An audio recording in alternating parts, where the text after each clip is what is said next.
G3 media. ముందుగా headlines చూద్దాం. కేసీఆర్ కుటుంబంలో గొడవలు. సర్పంచ్ ఎన్నికల్లో ఎవరిని గెలిపించారనే దానిపై రేవంత్ రెడ్డి కీలక వ్యాఖ్య. అక్రమ సొమ్ము కోసం ఆ కుటుంబంలో గొడవలు జరుగుతున్నాయన్న రేవంత్ రెడ్డి, వారింట్లో పైసల పంచాయతీ తప్ప మరొకటి లేదన్న ముఖ్యమంత్రి, గ్రామాలకు నిధులు తెచ్చేవారిని సర్పంచులుగా ఎన్నుకోవాలని సూచన. అభయహస్తం పథకం కింద ఎంతమందికైనా ఆర్థిక సాయం అందిస్తామన్న భట్టి విక్రమార్క. సీనియర్ అధికారులతో ఇంటర్వ్యూ బోర్డు ఏర్పాటు చేస్తామని వెల్లడి. సమాజం పట్ల బాధ్యతగా ఉండాలని వెల్లడించిన భట్టి విక్రమార్క.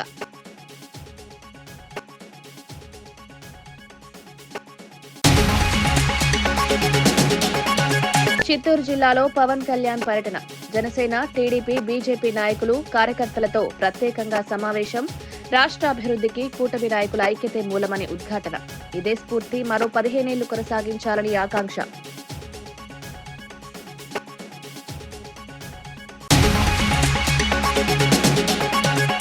రెండు రోజుల పర్యటన నిమిత్తం ఢిల్లీకి చేరుకున్న రష్యా అధ్యక్షుడు పుతిన్, విమానాశ్రయానికి స్వయంగా వెళ్లి స్వాగతం పలికిన ప్రధాని మోదీ. ఇరువురు నేతలు ఒకే కారులో ప్రయాణించి స్నేహబంధాన్ని చాటుకున్న వైనం. రక్షణ, వాణిజ్యం, ఇంధన రంగాలపై జరగనున్న కీలక చర్చలు.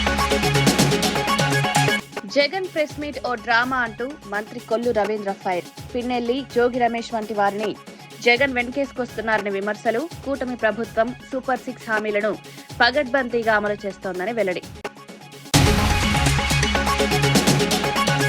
తెలంగాణ సాధన 60 సంవత్సరాల దీర్ఘ పోరాట ఫలితమని, ఆ స్వరాష్ట్ర కలను నిజం చేసిన నాయకురాలు సోనియా గాంధీ అని ముఖ్యమంత్రి రేవంత్ రెడ్డి భావోద్వేగంగా స్మరించారు. తెలంగాణ ప్రజల ఆకాంక్షలు, అభివృద్ధి, సమగ్ర సంక్షేమం, స్వాభిమానంతో నిండిన పాలన ఇవన్నీ నెరవేర్చడమే తమ ప్రభుత్వ అసలైన లక్ష్యమని తెలిపారు. రాష్ట్రాన్ని కొత్త దిశలో ముందుకు తీసుకువెళ్లేందుకు ఈ నెలలో నిర్వహిస్తున్న తెలంగాణ రైజింగ్ గ్లోబల్ సమ్మిట్ మొదటి అడుగు అని పేర్కొన్నారు. అంతర్జాతీయ స్థాయి పెట్టుబడులు, ఆధునిక పరిశ్రమలు, ఉద్యోగాలు, టెక్నాలజీ ఇవన్నీ తెలంగాణ ప్రజల జీవితాల్లో కొత్త అవకాశాలు తీసుకురాబోతున్నాయని తెలిపారు. సోనియా గాంధీ ఇచ్చిన రాష్ట్రాన్ని ఆత్మగౌరవంతో, అభివృద్ధితో ముందుకు నడిపే బాధ్యత తమదేనని స్పష్టం చేశారు.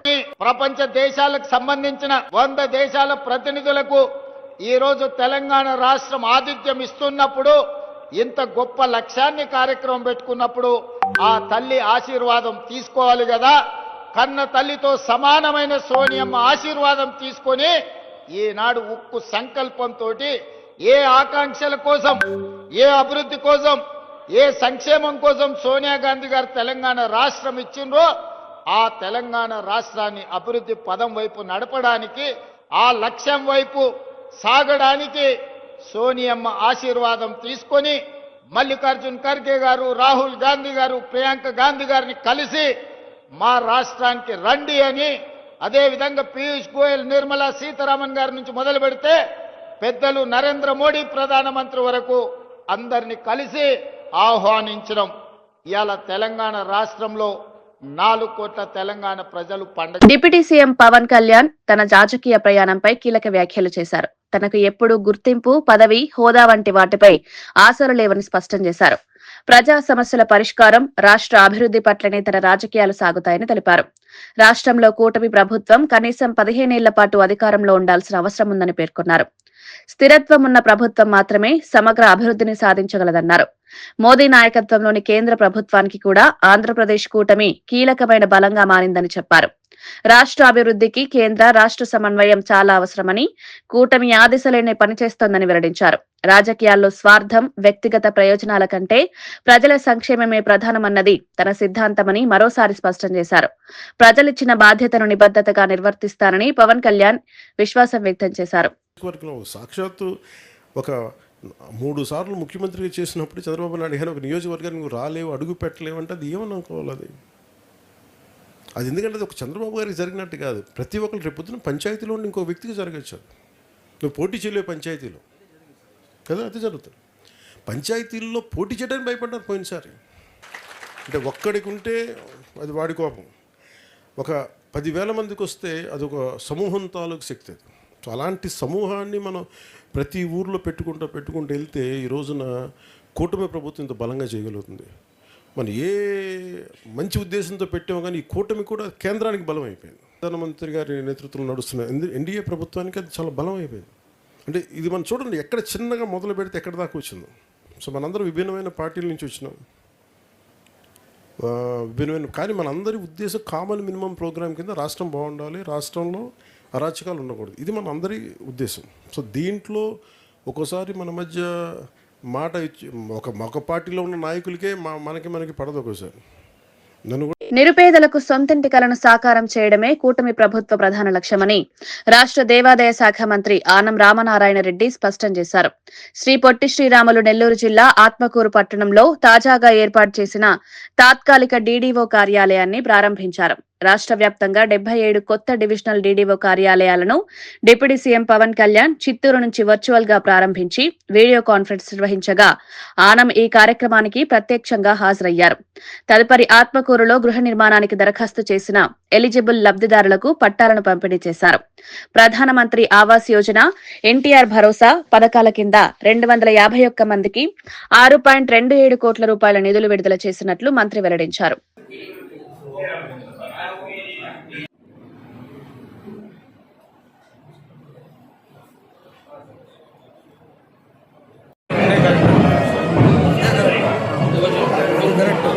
ఈరోజు రాష్ట్రంలో పంచాయతీరాజ్ వ్యవస్థను బలోపేతం చేయడానికి కూటమి ప్రభుత్వంలో ఉప ముఖ్యమంత్రిగా శ్రీ పవన్ కళ్యాణ్ గారు చేసినటువంటి ఒక ప్రయత్నం సఫలీకృతమై ఇవాళ గ్రామీణ వ్యవస్థని బలోపేతం చేస్తూ అధికార యంత్రాంగాన్ని, ప్రజాప్రతినిధులను సమన్వయం చేసుకుని కార్యక్రమాలు మొదలుపెట్టడం జరిగింది. గడిచిన సంవత్సరం 4 మాసాలుగా పంచాయతీరాజ్ వ్యవస్థని ఎలా బలోపేతం చేయాలి, పంచాయతీరాజ్ వ్యవస్థ ద్వారా గ్రామీణ ఆర్థిక వ్యవస్థను మనం మెరుగుపరచాలి అని చెప్పి కూటమి ప్రభుత్వం చేసేటువంటి ప్రయత్నంలో కేంద్ర రాష్ట్ర ప్రభుత్వాలు, శ్రీ నరేంద్ర మోడీ గారు, శ్రీ చంద్రబాబు నాయుడు గారు, శ్రీ పవన్ కళ్యాణ్ గారు వీరందరూ కలిసి చేసినటువంటి కార్యక్రమం ఇవాళ విజయవంతం అవుతూ ఉంది. ఇప్పటికే ఎన్ఆర్ఈజీఎస్ కార్యక్రమంలో 100 కోట్ల రూపాయలు బకాయిలు పడిపోయి గత ప్రభుత్వం వదిలేస్తే ఎవరు అందులో నష్టపోకూడదు, ఇది ఏ పార్టీలకై సంబంధం కాదు, గ్రామాల్లో ఉన్నటువంటి పేద మధ్యతరగతి వాళ్ళు నిర్మాణం చేసుకున్నటువంటి కార్యక్రమాలని చెప్పి నిలిచిపోయినటువంటి బిల్లులను. అల్లు అర్జున్ నటించిన పుష్ప 2 విడుదల వేడుకలో ఏర్పడిన తొక్కిసలాట ఘటనకు సంవత్సరం పూర్తయిన వేళ బాధిత కుటుంబ పరిస్థితిపై మళ్లీ చర్చ మొదలైంది. ఆ ఘటనలో ప్రాణాలు కోల్పోయిన హైదరాబాద్ కు చెందిన భాస్కర్ సతీమణి రేవతి మరణం కుటుంబాన్ని తీవ్ర విషాదంలో ముంచేసిన సంగతి తెలిసిందే. అదే సమయంలో తీవ్ర గాయాలతో ఆసుపత్రిలో చేరిన వారి కుమారుడు శ్రీతేజ్ ఇంకా చికిత్స పొందుతూ ఉన్నాడని తెలుస్తోంది. ఈ నేపథ్యంలో భాస్కర్ కుటుంబానికి అందుతున్న సాయం, శ్రీతేజ్ ఆరోగ్య పరిస్థితిపై తాజా వివరాలను తెలుసుకునేందుకు Telangana film development corporation chairman Dil Raju ప్రత్యేకంగా సమావేశమయ్యారు. భాస్కర్ ఆయన సోదరితో నేరుగా మాట్లాడి అవసరమైన సహాయం అందించే బాధ్యతను ప్రభుత్వం తరపున ఆయన భరోసా ఇచ్చారు. సినీ ఈవెంట్లలో భద్రతా చర్యలు మరింత కఠినంగా ఉండాల్సిన అవసరాన్ని ఈ ఘటన మరోసారి గుర్తు చేస్తోంది. అమౌంట్ ఆ బాబుకి వాళ్ళ ఫ్యామిలీకి ఎవ్రీ ఇయర్ దాని ద్వారా వచ్చే ఇంట్రెస్ట్ కానీ దాని ద్వారా యాడ్ అయ్యే అమౌంట్ని ఎవ్రీ ఇయర్ వాళ్ళకి యాడ్ అయ్యేలాగా చేయడం జరిగింది. సో బాబు కొంచెం బెటర్గా రికవర్ అవుతున్నాడు, అది ఒక హ్యాపీ మూమెంట్. అండ్ ఇటు భాస్కర్కి ఫ్యామిలీకి అల్లు అర్జున్ ద్వారా ఆ 2 crores రూపీస్ ఇప్పించి అప్పుడు హాస్పిటల్కి కానీ దాదాపు 70 lakhs వరకు కూడా అల్లు అర్జున్ గారే పే చేయడం జరిగింది, అరవింద్ గారు అండ్ అల్లు అర్జున్ గారు. సో ఇప్పుడు భాస్కర్ 1 year కంప్లీట్ అవుతుంది, బాబు రికవర్ అవుతున్నాడు. ఇంకా ఎక్స్ట్రా సపోర్ట్ కావాలి అనే దాంట్లో భాస్కర్కి ఉంది. దాని గురించి కూడా నేను అరవింద్ గారితో అల్లు అర్జున్తో మాట్లాడి చేయిస్తానని చెప్పడం జరిగింది. సో దాని గురించి ఇంకా భాస్కర్ ఏమైనా ఉంటే భాస్కర్ అండ్ భాస్కర్ వాళ్ళ బ్రదర్ మాట. రష్యా అధ్యక్షుడు వ్లాదిమిర్ పుతిన్ గురువారం సాయంత్రం భారత్ కు చేరుకున్న సందర్భంగా దేశ రాజధానిలో ప్రత్యేక ఉత్సాహభరిత వాతావరణం నెలకొంది. ఢిల్లీ సమీపంలోని ఎయిర్ ఫోర్స్ స్టేషన్ లో ల్యాండ్ అయిన పుతిన్ కు ప్రధాని నరేంద్ర మోదీ స్వయంగా ఆత్మీయ స్వాగతం పలికారు.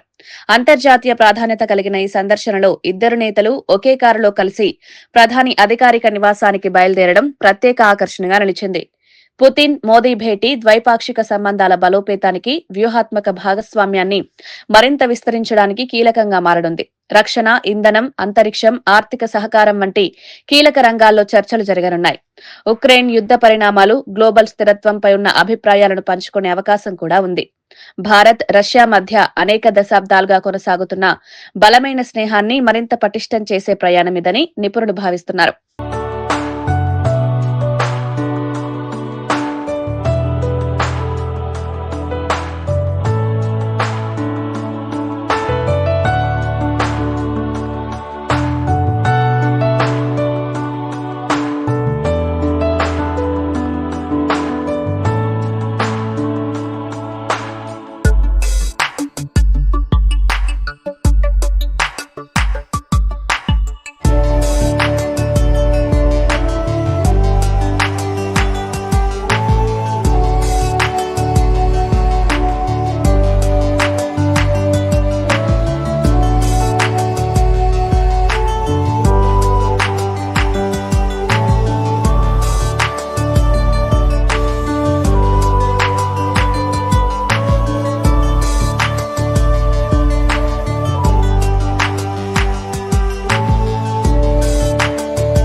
హిల్ట్ పాలసీపై కాంగ్రెస్ ప్రభుత్వాన్ని తీవ్రంగా విమర్శించిన మాజీ మంత్రి, ఎమ్మెల్యే గంగుల కమలాకర్ తెలంగాణ భూములను పప్పు బెల్లంలాగా అమ్ముకోవడానికి ఈ పాలసీని తెచ్చారని ఆరోపించారు.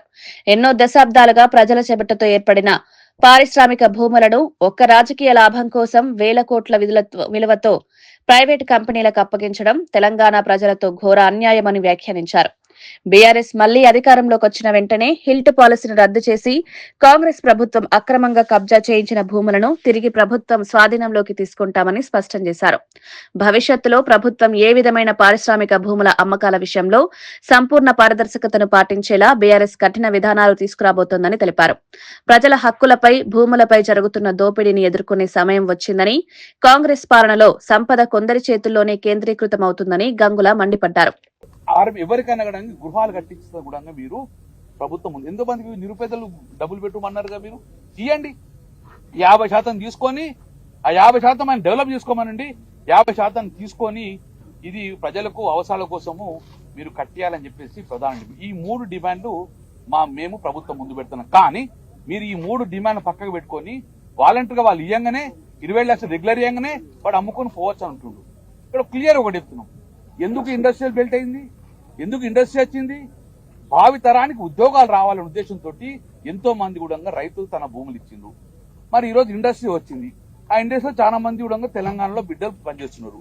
ఆ ఇండస్ట్రీ అమ్ముకొని పోతే మరి ఆ బిడ్డల ఉద్యోగాలు ఎక్కడితే ఎవరు గ్యారెంటీ ఉన్నారు? ఈ రోజు భూమి అప్పనంగా మీకు 30% రెగ్యులర్ అయ్యంగానే ఆ భూమిని మళ్ళా పప్పు బెల్లాలక ప్లాటింగ్ చేసి అమ్ముకొని పోతే, ఇండస్ట్రీ వెళ్ళిపోతే దాని మీద ప్రత్యక్షంగా పరోక్షంగా 50,000 మంది, ప్రత్యక్షంగా పరోక్షంగా 50,000 మంది ఈరోజు ఉద్యోగాలు కోల్పోయే పరిస్థితి ఉన్నది. దానికి ఎవరు బాధ్యత వహిస్తారని చెప్పి సరే. ఇప్పుడు మీరు ఇక్కడ జోన్ 20 సంవత్సరాల సిక్ అని యూనిట్ కానీ ఇక్కడ పెట్టలే, ఆరెంజ్ కానీ రెడ్ కానీ అన్ని అమ్ముకోవచ్చనే విధంగా ఎవడు వాలంటీర్ ఇస్తే వాడు ఇస్తా చెప్పి ఎవరు అంటే ఒక ఇండస్ట్రీ నడిచే విధంగా అమ్ముకునేందుకు అవకాశం కల్పించారు. మీద సిక్కున్నది 20 సంవత్సరాలు సిక్కున్నది అమ్ముకున్నా అంటే ఒక పద్ధతి ఉంది, రాస్తుంది. కానీ రన్నింగ్ ఉన్న ఇండస్ట్రీ కూడా అమ్ముకునేందుకు అవకాశం కల్పించింది. ఈరోజు రన్నింగ్ ఉండగా అది ఎందుకు 100 సంవత్సరాలకు సంపాదించుకునేది ఒక్కటే సంవత్సరం సంపాదించుకోవచ్చు అని చెప్పేసి అని అమ్ముకొని పోతాడు. అమ్ముకొని పోతే పాషామైలాన్ లాంటి పటాన్చేరు లాంటి తెలంగాణలో ఉన్న ఇండస్ట్రీ మొత్తం కూడా అమ్ముకొని పోతే ఒక ఇండస్ట్రీ ఉండదు. ఇండస్ట్రీ ఎటు పారిపోతుంది? అమరావతికో వేరే ప్రాంతానికి తరలించే కార్యక్రమం అంటే తెలంగాణ మొత్తంగా ఒక్క ఇండస్ట్రీ ఉండదు. వాళ్ళ భూములన్నీ అమ్ముకొని పోతే ఇండస్ట్రీ ఉండదు. తద్వారా మళ్ళా రోడ్ల మీద పడే కుటుంబాలన్నీ రోడ్ల మీద పడే పరిస్థితి వచ్చింది. కాబట్టి ఇది ఒకవైపు రాష్ట్రానికి నష్టమవుతుంది, ఒకవైపు మధ్యవర్తుల లాలూచి కోసం అవుతుంది. 5 లక్షల కుంభకోణం జరుగుతుంది, 9,900 ఎకరాలు. దాంతో పాటు ఉపాధి కోల్పోతుండ్రు, ప్రత్యక్షంగా పరోక్ష ఉపాధి కోల్పోతుండ్రు, రాష్ట్ర ఆదాయం పోతుంది. తెలంగాణ భూమి మొత్తంగా అప్పనంగా పప్పు బిల్ల లెక్క హైదరాబాద్ భవిష్యత్తును దృష్టిలో పెట్టుకుని రాష్ట్ర ప్రభుత్వం తీసుకొస్తున్న హిల్ట్ పాలసీ అత్యంత ప్రజాహితమైందని టీపీసీసీ అధ్యక్షులు ఎమ్మెల్సీ మహేష్ కుమార్ గౌడ్ తెలిపారు. ఈ పాలసీపై ప్రతిపక్షాలు చేస్తున్న విమర్శలు అవగాహన లేమికి, రాజకీయ స్వార్థానికి నిదర్శనమని ఆయన వ్యాఖ్యానించారు. పరిశ్రమల పాత భూములను శుద్ది చేసి ప్రజలకు, పెట్టుబడిదారులకు నగర అభివృద్ధికి ఉపయోగపడేలా మారుస్తుందని హిల్ట్ పాలసీ లక్ష్యమన్నారు. ఈ విధానం అమలైతే హైదరాబాద్ కాలుష్యరహిత నగరంగా ఎదగడమే కాకుండా గ్రీన్ సిటీగా మారే అవకాశం ఉందని వివరించారు. అలాంటి పరిస్థితి హైదరాబాద్ రాకూడదని నడిమొడ్డున్నటువంటి పరిశ్రమలన్నీ కూడా ఔటర్ రింగ్ వెలుపలికి పోతే కాలుష్యం నియంత్రించవచ్చు. ఆ పరిశ్రమల చోట ఖాళీనటి స్థలాల్లో ప్రజలకు అందుబాటులో తీసుకొస్తే ధరలు దిగి వస్తాయి, సామాన్యుడికి అందుబాటులో వస్తాయని ఒక మంచి ప్రణాళికతో దూరదృష్టితో హిల్ట్ పాలసీ తీసుకురావడం జరిగింది. దీనివల్ల పరిశ్రమలకు అన్నీ కూడా ఓఆర్ఆర్ వెలుపలికి పోతాయి. ఆ అవతల మళ్ళీ ring road, triple R ring road ఉంది. దాని అవతల వ్యవసాయం, కొంత ఫారెస్ట్ తీసుకొస్తే అది కూడా కాలుష్యాన్ని నియంత్రించే విధంగా హైదరాబాద్ని సుందరమే కాకుండా ఒక గ్రీన్ సిటీగా నిర్మించుకోవాలనేది ముఖ్యమంత్రి గారి యొక్క తపన. దీంట్లో భాగంగానే హిల్ట్ తీసుకొస్తే దాన్ని రారాకలుగా విమర్శించి కేటీఆర్ గారికి విమర్శించే అవకాశము ఎక్కడిది? మీరు 10 ఏళ్ళు యథేచ్ఛగా హైదరాబాద్ రాష్ట్రాన్ని అమ్మేసుకున్నారు కదా. ఆనాడు నిజాం ప్రభు వదిలిపోయినటువంటి వందలాది ఎకరాలు అన్యాక్రాంతమైనవి. ఆనాడు కిషన్ రెడ్డి గారు నోరు మెదపలే, మాట్లాడలేదు. ఉప ముఖ్యమంత్రి భట్టి విక్రమార్క తెలిపిన వివరాల ప్రకారం 2 ఏళ్ల ప్రజాపాలన విజయోత్సవాల్లో భాగంగా ఈ నెల 8, 9 తేదీల్లో నిర్వహించనున్న తెలంగాణ రైజింగ్ గ్లోబల్ సమ్మిట్ రాష్ట్ర భవిష్యత్తుకు కీలక మలుపు కానుందని పేర్కొన్నారు. ప్రపంచ పెట్టుబడిదారులు, రంగ నిపుణులు, విధాన నిర్ణేతలు ఒక వేదికపై చేరే ఈ సమ్మిట్ ద్వారా తెలంగాణను అభివృద్ది దిశగా మరింత వేగంగా తీసుకువెళ్లే అవకాశాలున్నాయని తెలిపారు. డిసెంబర్ 9న విడుదల చేయనున్న 2047 విజన్ డాక్యుమెంట్ రాష్ట్రాన్ని $3 ట్రిలియన్ ఆర్థిక వ్యవస్థగా తీర్చిదిద్దేందుకు స్పష్టమైన రోడ్ మ్యాప్ గా పనిచేస్తుందని వెల్లడించారు. పరిశ్రమలు, వ్యవసాయం, డిజిటల్ టెక్నాలజీ, అర్బన్ డెవలప్మెంట్, పర్యావరణ పరిరక్షణ వంటి అన్ని రంగాల్లో దీర్ఘకాలిక ప్రణాళికలు ఈ డాక్యుమెంట్ లో ఉంటాయన్నారు. Please do take part in this vision document on 9th our global summit function. With the launch of our TQS, we are announcing to the world our state's commitment to building India's most advanced quantum innovation ecosystem. We will unveil not only strategy but also the implementation roadmap. We are going to encourage strong and deep industry academia partnerships also. Quantum will be a key building block for the economic growth of Telangana and India. It will help in attracting and retaining global investments in all sectors.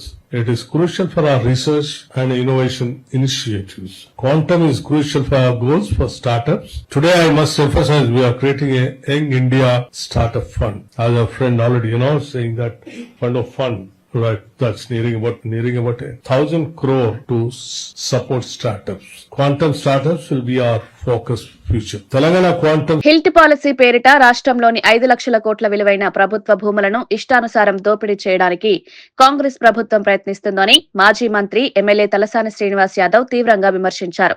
ప్రజల ఆస్తులను కొందరు private లాబీలోకి మార్చే కుట్రను ఏ పరిస్థితుల్లోనూ సహించబోమని స్పష్టం చేశారు. రాష్ట్ర అభివృద్ధికి, భవిష్యత్తు తరాల అవసరాలకు చెందిన భూములను ఒకే సంతకంతో అమ్ముకునే విధానాన్ని కాంగ్రెస్ ప్రభుత్వం అమలు చేయడం ప్రజాస్వామ్యానికి ప్రమాదకరమని వ్యాఖ్యానించారు. ఇలాంటి దోపిడీని అడ్డుకోవడానికి ప్రజలతో కలిసి ఎంత దూరమైనా పోరాడటానికి సిద్దమన్నారు. పారిశ్రామిక వాడల్లో కార్యకలాపాలు ఆగిపోవడం, వేలాది ఉద్యోగులు నిరుద్యోగ పరిస్థితికి చేరుకోవడం వంటి భయాలు ప్రజల్లో పెరుగుతున్నాయన్నారు. బీఆర్ఎస్ పాలనలో రక్షించబడిన ప్రభుత్వ ఆస్తులు కాంగ్రెస్ హయాంలో ముప్పుకు గురవుతున్నాయని తలసాని మండిపడ్డారు. ప్రభుత్వ భూములను కాపాడడానికి ప్రజలందరూ ఏకమై నిలబడాలని పిలుపునిచ్చారు. అవసరాల కోసం ఇవ్వండి. ఇప్పటికే ఖబరస్థాన్ మొన్న జూబ్లీ సెలక్షన్ చూసారు. అక్కడ ఖబరస్థానం కావాలని చెప్పి అక్కడ స్థానిక ముస్లిం మైనార్టీ సోదరులు పోరాటం చేస్తే ముఖ్యమంత్రి గారు ఒక జీవో ఇచ్చారు. ఆ జీవో తీసుకుంటే అది డిఫెన్స్ వాళ్ళే. అంటే ఇట్లా అవసరాలు చాలా ఉన్నాయి ప్రజలకు. ఫస్ట్ ఆ అవసరాలను దృష్టిలో ఉంచుకొని మీరు 50% ఇవ్వండి, 50% మీరు అమ్ముకోండి. అది కూడా రూల్స్ రెగ్యులేషన్ ప్రకారం అమ్మండి. మీ ఇష్టానుసారం ప్రజలకు ఉన్నటువంటి భూమిని, ప్రజల ఆస్తిని మీరు దోపిడీ చేస్తామంటే మాత్రం ఎట్టి పరిస్థితుల్లో మిమ్మల్ని వదిలిపెట్టే సమస్య లేదు. ఎంతవరకైనా పోరాటం చేస్తాం, ప్రజా పోరాటం చేస్తాం, లీగల్ గా పోరాటం చేస్తాం. అన్ని ఆస్పెక్ట్స్ లో మేము నిరంతరం పోరాటం చేస్తామని చెప్పి నేను ఈ సందర్భంగా తెలియజేస్తాను. టీపీసీసీ ప్రభుత్వాన్ని ఏ కాలం కోణంలోనూ పరిశీలించినా కేవలం కుంభకోణాల పరంపర మాత్రమే కనిపిస్తోందని ఎమ్మెల్సీ దేశపతి శ్రీనివాస్ తీవ్ర విమర్శలు చేశారు. రేవంత్ రెడ్డి అధికారంలోకి వచ్చిన 2 ఏళ్లలో ప్రజల సమస్యల పరిష్కారం కన్నా భూములతో సంబంధమున్న వ్యవహారాలపైనే ప్రభుత్వం ఎక్కువ శ్రద్ధ చూపుతోందని వ్యాఖ్యానించారు. ముఖ్యంగా హిల్ట్ పాలసీ పేరుతో పారిశ్రామిక భూముల మార్పిడి, వేల కోట్ల విలువ చేసే ప్రభుత్వ ఆస్తులను ప్రైవేట్ లబ్దిదారులకు మళ్లించే ప్రయత్నాలు ప్రజలు గమనిస్తున్నారని అన్నారు. 2 సంవత్సరాలుగా భూముల చుట్టూ తిరుగుతున్న రేవంత్ రెడ్డి భవిష్యత్తులో ఇంకా ఎంతవరకు ఇలాంటి ప్రణాళికలు చేస్తున్నారో ప్రజలు ఆందోళన చెందుతున్నారని పేర్కొన్నారు. రైతులు, కార్మికులు, మధ్యతరగతి ప్రజలు ఎదుర్కొంటున్న సమస్యలపై ప్రభుత్వం స్పందించకుండా రాజకీయ ప్రతీకారంతోనే ముందుకు సాగుతుందని ఆరోపించారు. రేవంత్ సర్కార్ భూముల చుట్టూ తిరుగుతుంది. వచ్చింది మొదలు ఉత్తదే గాయి గత్తర మాటల దుమారం, పప్పు బెల్లాల్లాగా భూముల పందారు. ఇదే నడుస్తున్నది 2 సంవత్సరాలు.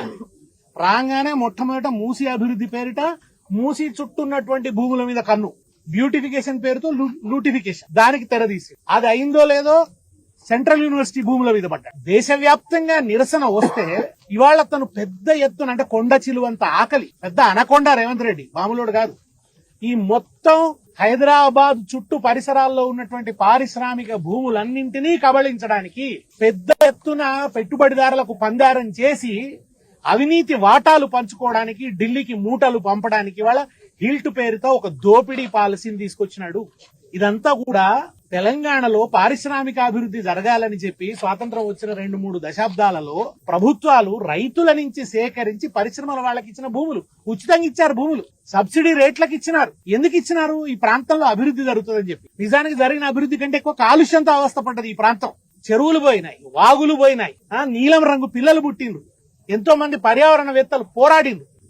ఇప్పటికి కూడా కొనుక్కొని నీళ్లు తాగే పరిస్థితి. మిషన్ భగీరథ వచ్చిన తర్వాత కొంత ఉరట వచ్చింది. కేసీఆర్ గారు వచ్చిన తర్వాత కేసీఆర్ గారు ఎంతో ఆలోచించి బోర్లేస్తే కెమికల్ వాటర్, పచ్చటి నీళ్లు, ఎర్రటి నీళ్లు, ఈ పరిస్థితులలో కేసీఆర్ గారు ఎంతో ఆలోచించి ఆయన ఈ పరిశ్రమలన్నిటి. టీడీపీ పొలిట్ బ్యూరో సభ్యుడు వర్ల రామయ్య అమరావతిలో మాట్లాడుతూ వైసీపీ అధినేత జగన్ పేదల వైద్యాన్ని దూరం చేసి ఇప్పుడు ప్రభుత్వంపై బురద జల్లే ప్రయత్నం చేస్తున్నారని తీవ్రంగా విమర్శించారు.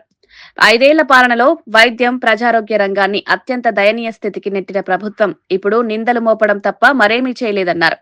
ఆరోగ్యశ్రీ కింద కీలక సేవలను తగ్గించడం, ప్రభుత్వ ఆసుపత్రుల్లో సిబ్బంది కొరత పెరగడం వల్ల పేదలు ప్రైవేట్ ఆసుపత్రుల చుట్టూ తిరగాల్సి వచ్చిందన్నారు. వైద్య రంగాన్ని బలోపేతం చేయాల్సిన సమయంలో వైసీపీ ప్రభుత్వం అజాగ్రత్తగా వ్యవహరించిందని ఆవేదన వ్యక్తం చేశారు. రవిశంకర్ అయ్యన్నార్ గారు ఆ విషయం కూడా దర్యాప్తు చేయండి అని అడిగారు. అంటే తప్పేంటయా? ఆట్టే చదువురాని జగన్మోహన్ రెడ్డి గారు, ఆట్టే చదువుకోని జగన్మోహన్ రెడ్డి గారు తప్పే ఉంది అందులో. ఇప్పటికీ అంటున్నాను నేను, అసలు ఈ పరకామణి కేసు, ఇంత సీరియస్ కేసుని లోక్ అదాలత్లోకి తీసుకోవటమే ఆ జడ్జి గారు చేసిన తప్పు, మ్యాజిస్ట్రేట్ చేసిన తప్పు. అతన్ని ఆల్రెడీ ఆనరబుల్ హైకోర్టు ప్రోటోకాల్ నుంచి పక్కకు తప్పించారు. అంటే కోర్టు వ్యవహారాలు చూడనివ్వట్లేదు. మీకు తెలియదు, నీకు తెలియదు చావదు, నువ్వు అర్థం చేసుకోవటానికి కూడా నీకు ఉండదు. చాలా నవ్వు వచ్చింది నాకు. అబ్బా, ఇతన 5 సంవత్సరాలు మన రాష్ట్రానికి ముఖ్యమంత్రిగా మీరు మీద గమనించాలండి, ప్రెస్ కూడా. నేను అనుకున్నా, అబ్బా ఇతన 5 సంవత్సరాలు మన రాష్ట్రానికి ముఖ్యమంత్రిగా పనిచేసింది. అంబేద్కర్ గారు రాసిన రాజ్యాంగం ఇటువంటి వ్యక్తులు కూడా ముఖ్యమంత్రి అవడానికి దోహదపడుతుందా అని కొంచెం మనసులో బాధపడ్డాను నేను, ఆశ్చర్యపోయాను నేను. లేదేంటిది? ఎన్టీఆర్ భవన్ లో జరిగిన మీడియా సమావేశంలో మంత్రి కొల్లు రవీంద్ర మాట్లాడుతూ 4 గోడల మధ్య 3 గంటల ప్రెస్ మీట్ పెట్టుకుని జగన్ సాధించిందేంటని ప్రశ్నించారు. 5 ఏళ్ల పాలనలో ప్రజలకు చేయాల్సిన పనులు వదిలి ఇప్పుడు పొగడ్తలతో, తప్పుబాట్లతో సమయం వృధా చేస్తున్నారని విమర్శించారు. జగన్ మాట్లాడేది అభివృద్ధి గురించి కాదు, చేసిన తప్పులకు సమర్థన మాత్రమే అన్నారు. రాష్ట్రాన్ని అప్పుల బాట పట్టించిన ప్రభుత్వం ఇప్పుడు బాధ్యతలేమితో వ్యవహరిస్తోందని కొల్లు రవీంద్ర ఆగ్రహం వ్యక్తం చేశారు. టీడీపీ ప్రభుత్వం రాష్ట్ర పురోగతికి స్పష్టమైన కార్యాచరణతో ముందుకు సాగుతుందని, ప్రజలకు వాస్తవ అభివృద్ధిని కనిపిస్తుందని తెలిపారు. జగన్ 3 గంటలు మాట్లాడినా ఒక్క కొత్త విషయమో, సమస్యల పరిష్కారానికి ఒక్క చర్యగాని చెప్పలేదని కొల్లు ఎత్తి చూపారు. రాష్ట్రం తిరిగి నిలబడే దిశగా కూటమి ప్రభుత్వం దృఢంగా పనిచేస్తోందని, ప్రజల విశ్వాసం వృధా కాకుండా అభివృద్ధి పదం కొనసాగుతుందన్నారు. జగన్మోహన్ రెడ్డి గారు అంటే మీ పిన్నెల్లి రామకృష్ణారెడ్డి లాంటి ఒక నరరూప రాక్షసుడు గురించి అతనేదో ఒక దేవతామూర్తిలాగా చూపించాలని చూస్తున్నారా? లేదు ఇవాళ ఒక అరాచక శక్తుడి జోగి రమేష్ లాంటి వ్యక్తుల్ని ఒక అద్భుతమైనటువంటి వ్యక్తులుగా చూపించాలని ప్రయత్నం చేస్తూ ఉన్నారా? పరకామణి కేసులో వెంకటేశ్వర స్వామి హుండీలో ఉన్నటువంటి డబ్బులు కొట్టేసినటువంటి వ్యక్తుల్ని మీరు వెనకేసుకొచ్చి భక్తుల మనోభావాన్ని దెబ్బతీసే విధంగా ప్రయత్నం చేస్తూ ఉన్నారా? ఇవన్నీ కూడా నిజంగా చాలా సిగ్గుచేటు. మహిళల గురించి, మహిళల మీద దాడులు చేసినటువంటి వ్యక్తుల గురించి, లేదు గంజాయి దొరికితే గంజాయితో పట్టబడ్డ మీ వైసీపీ నాయకుల్ని, యువకుల్ని ఇబ్బంది పెడుతున్నారని మాట్లాడుతాం. ఈ సమాజాన్ని సర్వనాశనం చేస్తున్నటువంటి వ్యక్తులు వీళ్ళంతా. మరి అటువంటి వ్యక్తుల్ని వెనకేసుకు రావడం కోసం మీరు ఒక ఫేక్ ప్రచారాలు చేస్తూ కొన్ని సంస్థలు మీ దగ్గర పెట్టుకుని ఈ రకమైనటువంటి దుష్ప్రచారాలు చేయడానికి ఎన్టీఆర్ భవన్ లో మీడియాతో మాట్లాడిన టీడీపీ అధికార ప్రతినిధి సయ్యద్ రఫీ మైనార్టీల సంక్షేమానికి చంద్రబాబు నాయుడు ఇచ్చిన భరోసా కేవలం మాట కాదని, పాలనలో చేసిన పనులే దీనికి నిదర్శనమన్నారు. మైనారిటీలకు విద్య, ఉపాధి, వ్యాపార ప్రోత్సాహం, హౌసింగ్ వంటి విభాగాల్లో టీడీపీ ప్రభుత్వం అమలు చేసిన పథకాలు దేశంలో ఆదర్శంగా నిలిచాయన్నారు. జగన్ హయాంలో మైనారిటీలకు చేసిన అన్యాయం మర్చిపోరన్నారు. వక్ఫ్ ఆస్తుల రక్షణలో నిర్లక్ష్యం, మైనారిటీ కార్పొరేషన్ ను బలహీనపరచడం, స్కాలర్షిప్ల జాప్యం వల్ల వేలాది విద్యార్థులు ఇబ్బందులు పడిన విషయం రఫీ గుర్తు చేశారు. కూటమి ప్రభుత్వం తిరిగి అధికారంలోకి వచ్చిన తర్వాత మైనారిటీల ఆర్థిక, విద్యా సాధికార కోసం ప్రత్యేక ప్రణాళికలు రూపొందిస్తున్నామన్నారు. వక్ఫ్ భూముల పరిరక్షణకు కఠిన చర్యలు, తెలివైన ఆడిట్ వ్యవస్థ, సాంకేతిక ఆధారిత రికార్డు సంరక్షణ చేపట్టనున్నట్లు తెలిపారు. ఈ 18 నెలల కాలంలో కూటమి ప్రభుత్వం మైనార్టీల సంక్షేమానికి పెద్దపీట వేసింది. అంటే ప్రజలందరికీ కూడా పెద్దపీట వేసింది, మైనార్టీలకు కూడా. చంద్రబాబు నాయుడు గారు ఏదైతే మాట చెప్పారో మైనార్టీలకి దాన్ని నిలబెట్టుకున్నారు. దాని నుండి దూరం పోలా. 25-26 ఆర్థిక సంవత్సరం బడ్జెట్లో 5,434 కోట్లు కేటాయించి గత ఏడాది 1,055 కోట్లు ఎక్కువ, గత ఏడాది కంటే ఎక్కువ కేటాయించి మైనార్టీల పక్షపాతం అని చెప్పి రుజువు చేసుకున్నారు. అలాగే మైనార్టీల సప్లాన్ 2,512 కోట్లు కేటాయించారు. అలాగే పిఎం జన్ వికాస్ కోసం 560 కోట్లు, ముస్లిం మైనార్టీల స్వయం ఉపాధి, ఆర్థిక భరోసాకి 173 కోట్లు కేటాయించడం జరిగింది. వార్తలు ముగించే ముందు ముఖ్యాంశాలు మరోసారి. కేసీఆర్ కుటుంబంలో గొడవలు, సర్పంచ్ ఎన్నికల్లో ఎవరిని గెలిపించారనే దానిపై రేవంత్ రెడ్డి కీలక వ్యాఖ్య. అక్రమ సొమ్ము కోసం ఆ కుటుంబంలో గొడవలు జరుగుతున్నాయన్న రేవంత్ రెడ్డి, వారింట్లో పైసల పంచాయతీ తప్ప మరొకటి లేదన్న ముఖ్యమంత్రి, గ్రామాలకు నిధులు తెచ్చేవారిని సర్పంచులుగా ఎన్నుకోవాలని సూచన. అభయహస్తం పథకం కింద ఎంతమందికైనా ఆర్థిక సాయం అందిస్తామన్న భట్టి విక్రమార్క, సీనియర్ అధికారులతో ఇంటర్వ్యూ బోర్డు ఏర్పాటు చేస్తామని వెల్లడి, సమాజం పట్ల బాధ్యతగా ఉండాలని వెల్లడించిన భట్టి విక్రమార్క.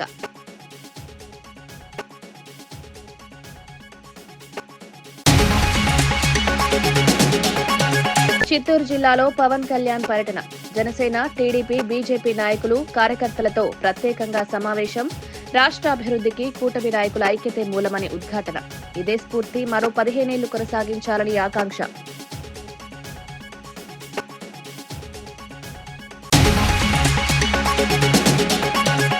రెండు రోజుల పర్యటన నిమిత్తం ఢిల్లీకి చేరుకున్న రష్యా అధ్యక్షుడు పుతిన్ విమానాశ్రయానికి స్వయంగా వెళ్లి స్వాగతం పలికిన ప్రధాని మోదీ. ఇరువురు నేతలు ఒకే కారులో ప్రయాణించి స్నేహబంధాన్ని చాటుకున్న వైనం. రక్షణ, వాణిజ్యం, ఇంధన రంగాలపై జరగనున్న కీలక చర్చలు. జగన్ ప్రెస్ మీట్ ఓ డ్రామా అంటూ మంత్రి కొల్లు రవీంద్ర ఫైర్. పిన్నెల్లి, జోగి రమేష్ వంటి వారిని జగన్ వెనకేసుకొస్తున్నారని విమర్శలు. కూటమి ప్రభుత్వం సూపర్ 6 హామీలను పగడ్బందీగా అమలు చేస్తోందని వెల్లడి. ఇవి ఈనాటి వార్తా విశేషాలు. మరో బులెటిన్లో మళ్ళీ కలుద్దాం. నమస్కారం.